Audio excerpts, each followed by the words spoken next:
Hello friends, welcome to Jeevanya's kitchen.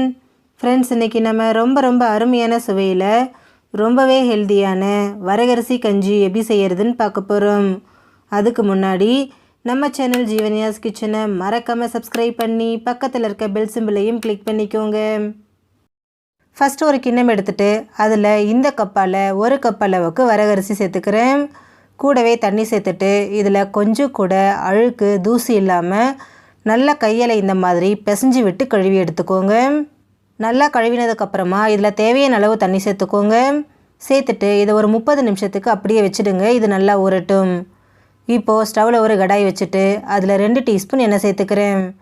எண்ணெய் காஞ்சதும் இதில் அரை டீஸ்பூன் சீரகம், ஒரு 10 பல் பூண்டு பொடியை நறுக்கினது, 1 டீஸ்பூன் துருவின இஞ்சி, ஒரு பச்சை மிளகாய் கட் பண்ணினது, ஒரு கொத்து கருவேப்பிலை, இது எல்லாத்தையும் சேர்த்துட்டு இஞ்சி பூண்டோட பச்சை வாசனை போகிற அளவுக்கு இதை நல்லா வதக்கிக்கலாம்.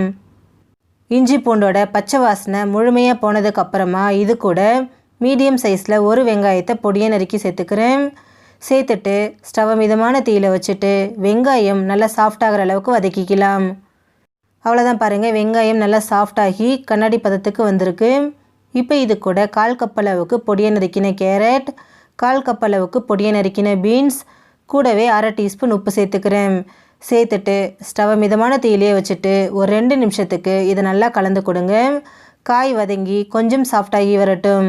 பாருங்கள், ஒரு 2 நிமிஷம் காய் நல்லா வதங்கி ஓரளவுக்கு சாஃப்டாகி வந்திருக்கு. இப்போ இது கூட தண்ணி சேர்த்துக்கலாம். நம்ம எந்த கப்பில் 1 கப் வரகரிசி எடுத்தோமோ அதே கப்பில் 6 கப் அளவுக்கு தண்ணி சேர்த்துக்கிறேன். கூடவே அரை டீஸ்பூன் உப்பும் சேர்த்துட்டு இதை ஒரு தடவை நல்லா கலந்து விட்டுருங்க. கலந்துட்டு இதை அப்படியே வைங்க, தண்ணி நல்லா கொதிக்கட்டும். பாருங்கள், தண்ணி நமக்கு நல்லா கொதி வந்துருச்சு. நல்லா தண்ணி இந்த மாதிரி கொதிக்கணும். இந்த ஸ்டேஜில் நம்ம ஊற வச்சுருக்கிற அரிசியை தண்ணி எல்லாத்தையும் வடிச்சிட்டு இது கூட சேர்த்துக்கலாம்.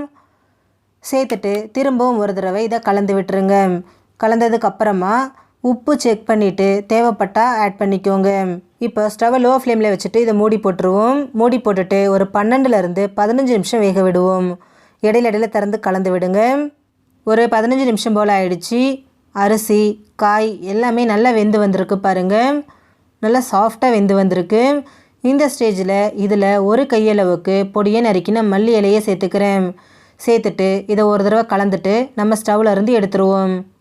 அவ்வளோதான் ஃப்ரெண்ட்ஸ், நமக்கு ரொம்ப ஹெல்த்தியான சுவையான வரகரிசி கஞ்சி ரெடி ஆகிடுச்சு. ஃப்ரெண்ட்ஸ், நீங்களும் இதை ட்ரை பண்ணி பாருங்கள். இந்த வீடியோ உங்களுக்கு பிடிச்சிருந்தா லைக் பண்ணுங்கள், ஷேர் பண்ணுங்கள், கமெண்ட் பண்ணுங்கள். ஜீவன்யாஸ் கிச்சனை சப்ஸ்கிரைப் பண்ணி பக்கத்தில் இருக்க பெல் சிம்பிளையும் கிளிக் பண்ணிக்கோங்க. அப்போ தான் நான் போடுற வீடியோஸோட நோட்டிஃபிகேஷன்ஸ் உடனுக்குடனே உங்களுக்கு வரும். தேங்க்யூ.